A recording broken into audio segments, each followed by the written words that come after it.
बिस्मिल्लाहिर्रहमानिर्रहीम। Second year आज हम पढ़ेंगे hypothesis testing for proportion large sample. ठीक है, तो हाइपोथेसिस टेस्टिंग फॉर प्रोपोर्शन में भी आप जो डिस्ट्रीब्यूशन लगाते हैं, टेस्ट लगाते हैं, वो जी टेस्ट लगाते हैं, जी डिस्ट्रीब्यूशन लगाते हैं। ठीक है, और प्रोपोर्शन में भी आपका ये लार्ज सैंपल होता है, एन ग्रेटर देन 30 होता है। लार्ज सैंपल होता है वो जी डिस्ट्रीब्यूशन होती है। तो प्रोपोर्शन में आप क्या लगाते हैं, जी डिस्ट्रीब्यूशन लगाते हैं। तो अब प्रोपोर्शन, अभी आप सिंपल प्रोपोर्शन पढ़ रहे हैं। ठीक है, जब आपके पास सिंगल डाटा सेट हो तो आप सिंपल प्रोपोर्शन वाली हाइपोथेसिस करते हैं। जब आपके पास दो डाटा सेट हो तो फिर आप डिफरेंस प्रोपोर्शन लगाएंगे। ठीक है, तो ये सिंगल डाटा सेट के लिए है कि अगर आपके पास सिंगल डाटा सेट हो तो उसकी आप हाइपोथेसिस टेस्टिंग फॉर प्रोपोर्शन कैसे करेंगे। तो एच नॉट, इसका हाइपोथेसिस इस तरह बनेगा, H not p is equal to p not. ये पी नॉट वैल्यू होगी। ठीक है, जो आपको प्रोपोर्शन की जो वैल्यू दी होगी। ठीक है, सपोज पी 2 है तो यहाँ पे फिर आप क्या लिखेंगे, 2 लिखेंगे। पी नॉट वैल्यू होती है, तो H not p is equal to p naught और H one p not equal to p not. ये आपका 2 टेल भी बन सकता है और ये आपका 1 टेल भी बन सकता है। अगर आपका एच नॉट में ग्रेटर देन इक्वल टू का साइन है तो एच वन लेस होगा, और अगर एच नॉट लेस देन और इक्वल टू है तो एच वन में कौन सा साइन होगा, ग्रेटर का साइन होगा। सेकंड स्टेप आपका alpha, third step test statistics. इसमें आप जो पी जी का फार्मूला लगाएंगे, p head minus p not divided by under root p not q not by n. Fourth step में आप कैलकुलेशन करेंगे, जो जी की कैलकुलेटेड वैल्यू उसको फाइंड करेंगे। जो ये आपका पी हेड होता है ये सैंपल प्रोपोर्शन होता है, और जो पी नॉट होता है ये पॉपुलेशन प्रोपोर्शन होता है। ये पी नॉट आपको क्वेश्चन में गिवन होता है, लेकिन जो पी हेड होता है ये आपने खुद फाइंड करना होता है। ठीक है क्लास, जो आपका पी नॉट है ये गिवन होता है क्वेश्चन में, लेकिन जो पी हेड है ये आपने खुद फाइंड करना होता है। पी नॉट आपको पॉपुलेशन प्रोपोर्शन आप कहते हैं और पी हेड को सैंपल प्रोपोर्शन कहते हैं। पी हेड का फार्मूला होता है एक्स बाय एन। अब आपको मैंने बताया था जो प्रोपोर्शन के क्वेश्चन होते हैं वो उसमें डाटा आपको किस तरह दिया होता है, उसमें सिर्फ सैंपल साइज एन और एक्स दिया होता है। ठीक है, प्रोपोर्शन के क्वेश्चन में आपको कोई मीन वेरिएंस वगैरह कुछ गिवन नहीं होता, जस्ट आपको गिवन होता है एन और जस्ट गिवन होता है एक्स। अगर आपको इस तरह का डाटा दिया हो, जो सिंपल सा डाटा जिसमें जस्ट एन एक्स वगैरह दिया हो, तो वो आप सिंपल जाएंगे ये प्रोपोर्शन का क्वेश्चन है, इसमें आपने हाइपोथेसिस टेस्टिंग फॉर प्रोपोर्शन करना है। ठीक है, तो पी हेड किसके इक्वल होता है, एक्स बाय एन, और पी नॉट आपको गिवन होता है और क्यू नॉट होता है 1 माइनस पी नॉट। फिर स्टेप क्रिटिकल रीजन, वही स्टेप है। अगर आपका नॉट इक्वल है तो आप क्या लिखेंगे, plus minus ji alpha by 2 is equal to plus minus 1.96। ये वैल्यू अल्फा 0.05 के लिए। अगर आपका ग्रेटर होगा, अगर आपका एच वन में ग्रेटर का साइन है तो फिर आप यूज़ करेंगे plus ji alpha is equal to plus 1.64।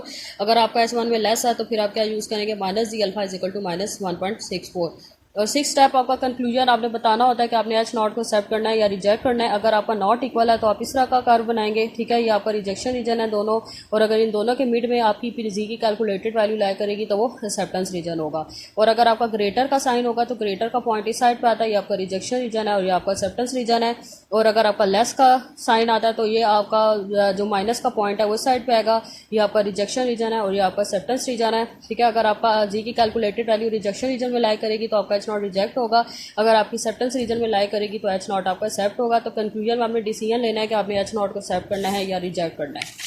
ठीक है क्लास, अब हम देख लेते हैं next topic, testing of hypothesis for difference proportion large sample. ठीक है, अभी आपने क्या देखा था, testing of hypothesis for proportion, वो सिंपल था अगर सिंगल डाटा सेट हो। लेकिन जब आपके पास दो डाटा सेट हो तो फिर आप उस पर कौन सा मेथड अप्लाई करेंगे, डिफरेंस प्रोपोर्शन का।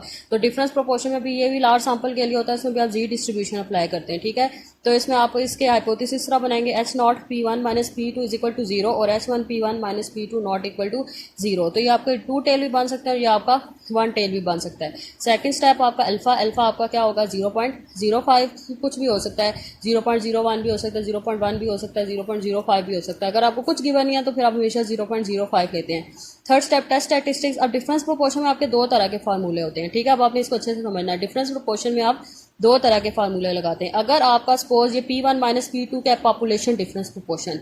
P1 माइनस P2 क्या होता है, पॉपुलेशन डिफरेंस प्रोपोर्शन। ठीक है, अगर आपको P1 माइनस P2 की कोई वैल्यू दी हो, ठीक है, पॉपुलेशन डिफरेंस प्रोपोर्शन की कोई क्वेश्चन में वैल्यू गिवन हो, ठीक है, तो अगर आपको कोई उसकी वैल्यू उसमें गिवन दी हुई है तो फिर आप ये वाला फार्मूला लगाएंगे, P1 hat minus P2 hat minus P1 minus P2 under root P1 hat Q1 hat divided by N1 plus B2 hat Q2 divided by N2। लेकिन अगर आपको क्वेश्चन में P1 माइनस P2 कुछ गिवन नहीं दिया हुआ तो फिर आप वो क्या लेते हैं, 0 लेते हैं। अगर आपको P1 माइनस P2 की क्वेश्चन में कोई वैल्यू नहीं दी हुई तो इसका मतलब P1 माइनस P2 0 है, और अगर P1 माइनस P2 आपको 0 हो दिया हो, अगर आपका P1 माइनस P2 0 हो तो फिर आप ये वाला फार्मूला लगाएंगे, P1 hat minus P2 hat minus P1 minus P2 under root P C head Q C head और 1/n1 प्लस 1/n2। ये वाला फार्मूला आप कब लगाएंगे जब आपको P1 माइनस P2 की कोई वैल्यू दी होगी, और ये वाला फार्मूला आप कब लगाएंगे जब आपका P1 माइनस P2 जीरो होगा। ठीक है, ये वाला क्वेश्चन आई थिंक आपके एक्सरसाइज में जस्ट एक ही है, बाकी सारे इससे होंगे। ठीक है, आपके एक्सरसाइज में जो लॉन्ग क्वेश्चन है उसमें बस ये एक ही क्वेश्चन है और बाकी सारे क्वेश्चन इसी से होंगे, क्योंकि एक ही क्वेश्चन है जिसमें P1 माइनस P2 की कोई वैल्यू दी होगी तो अब ये फार्मूला अप्लाई करेंगे, और बाकी सब क्वेश्चन में P1 माइनस P2 जीरो ही होगा तो उसमें आप ये फार्मूला लगाएंगे।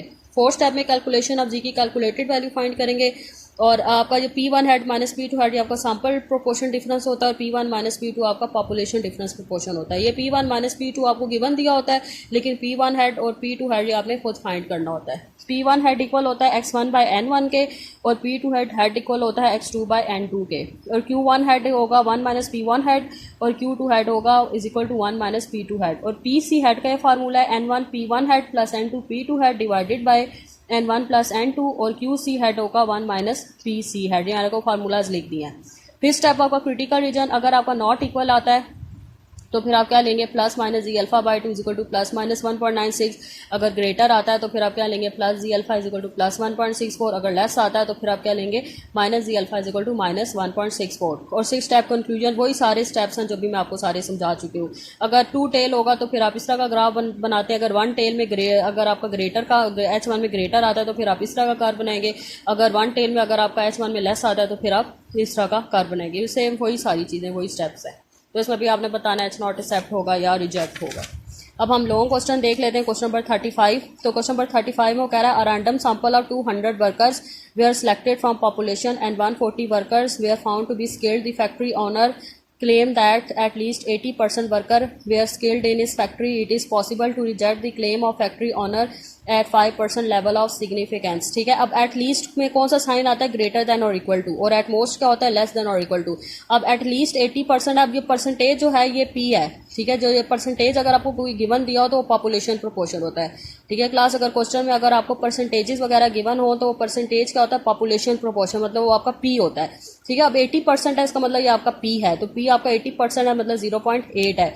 एटलीस्ट का क्या मतलब होता है ग्रेटर देन और इक्वल टू, ये एटलीस्ट H0 को रिप्रेजेंट कर रहा है। एटलीस्ट किसको रिप्रेजेंट कर रहा है H0 को। ठीक है, एटलीस्ट एटमोस्ट किसको रिप्रेजेंट करते हैं H0 को। तो एटलीस्ट आपका H0 है तो H0 पे आप क्या लगाएंगे ग्रेटर देन और इक्वल टू 0.80, तो H1 आपका क्या हो जाएगा लेस हो जाएगा। ठीक है, एटलीस्ट 80% है तो एटलीस्ट H0 होता है, तो H0 में आप क्या लगाएंगे ग्रेटर देन और इक्वल टू 0.8। ये 80% आपका P है, मतलब 80 डिवाइडेड बाय 100 करेंगे तो 0.8 आएगा, तो P greater than equal to 0.8 और H1 P less than 0.8। Second step आपका अल्फा, अब ये जो n ये आपका क्या n है, जो n है 200 है और ये आपका x है ये 140। अब देखें आपको इसमें कोई मीन वेरिएंस वगैरह गिवन नहीं है, इसको जस्ट आपको n दिया हुआ है, x दिया परसेंटेजेस दिए हुए हैं। इस तरह के क्वेश्चन जो होते हैं वो प्रोपोर्शन के क्वेश्चन होते हैं। ठीक है, तो अब आप इसमें जो ये सिंपल प्रोपोर्शन वाला क्वेश्चन है। ठीक है, तो प्रोपोर्शन है ना डिफरेंस प्रोपोर्शन। अब ये सिंगल डाटा सेट है, तो सिंगल डाटा सेट जो होता है वो सिंपल प्रोपोर्शन वाला टॉपिक होता है, तो इसमें आप वही सिंपल प्रोपोर्शन वाला फार्मूला लगाएंगे। Z is equal to p head minus p naught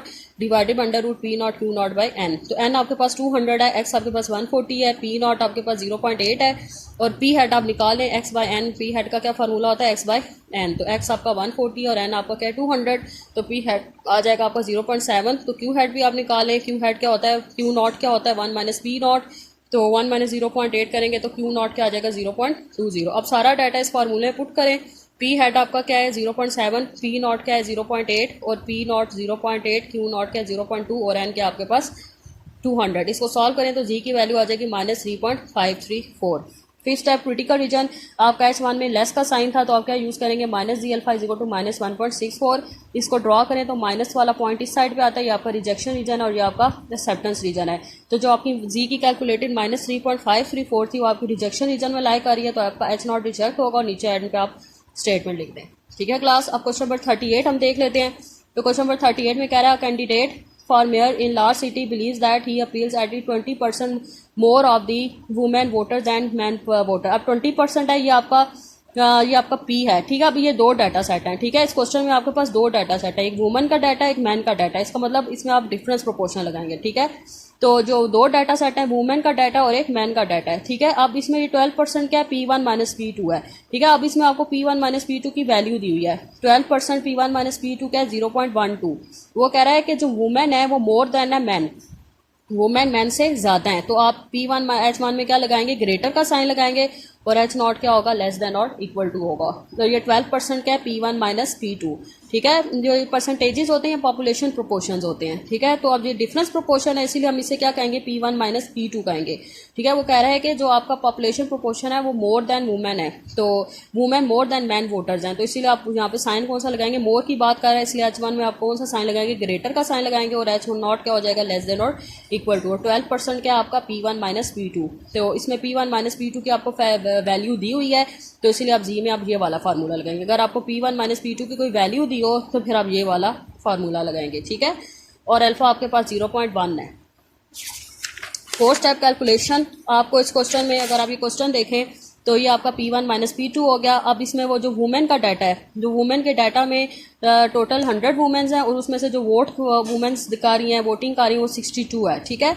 और मतलब ये आपका N1 है, और ये आपका X1 है, और ये आपका N1 है, और मैन में टोटल 150 मैन है और 69 वोट कर रहे हैं, सपोर्ट कर रहे हैं, ठीक है। तो ये N2 हो गया, और ये क्या हो गया, X2 हो गया। और 0.1 लेवल ऑफ सिग्निफिकेंस है, वो कह रहा है कि बताएं आपका हाइपोथेसिस एक्सेप्ट करता है या रिजेक्ट करता है। सो आपका P1 माइनस P2 0.12 है, N1 आपका 100 है, N2 आपका 150 है, X1 आपका 62 है, X2 69 है, ठीक है। आप P1 हेड निकालें X1 बाई N1 और P2 हेड निकालें X2 बाई N2, तो P1 हेड P2 हेड आ जाएगा।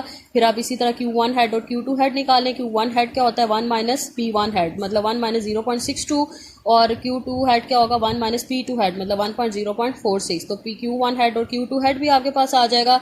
तो सारी वैल्यूज़ को इसके जो फार्मूले पुट करेंगे, आपका P1 हेड है, ये आपका P2 हेड है, ये P1 माइनस P2 की वैल्यू है 0.12, ये आपका P1 हेड है, ये P2 है, ये आपका P1 हेड है, और ये आपका Q1 हेड है, और डिवाइडेड बाय N1, ये आपका P2 हेड है, ये आपका Q2 हेड है, और ये क्या है, N2। इसको सॉल्व करें तो जी की वैल्यू 0.63 आ जाएगी। फिर स्टेप आपका क्रिटिकल रीजन, H1 में आपका ग्रेटर का साइन था, इसलिए आप क्या यूज़ करेंगे, प्लस जी अल्फा, और 0.1 की जो आपकी वैल्यू होती है वन टेल की, वो क्या होती है, 1.282, ठीक है। तो अगर आपका अल्फा 0.1 है तो उसकी वन टेल की ये वैल्यू है 1.282। अब 1.282 इस पॉइंट पे आएगा, ठीक है। ये आपका रिजेक्शन रीजन है, ये एक्सेप्टेंस रीजन है, और 0.63 आपका एक्सेप्टेंस रीजन में लायक आ रहा है, तो आपका H0 क्या होगा, एक्सेप्ट होगा। और नीचे आप एंड पे स्टेटमेंट मेंशन कर दें। अब हम देख लेते हैं क्वेश्चन नंबर 39। तो क्वेश्चन नंबर 39 भी आपके पास दो डाटा सेट्स हैं, तो इसमें भी पॉपुलर डिफरेंस प्रोपोर्शनल वाला फार्मूला लगेगा, ठीक है। अब हम इस क्वेश्चन में अगर हम देखें तो इसमें वो कह रहा है, इसमें एक मेल का डाटा है, ठीक है, और एक फीमेल का डाटा है।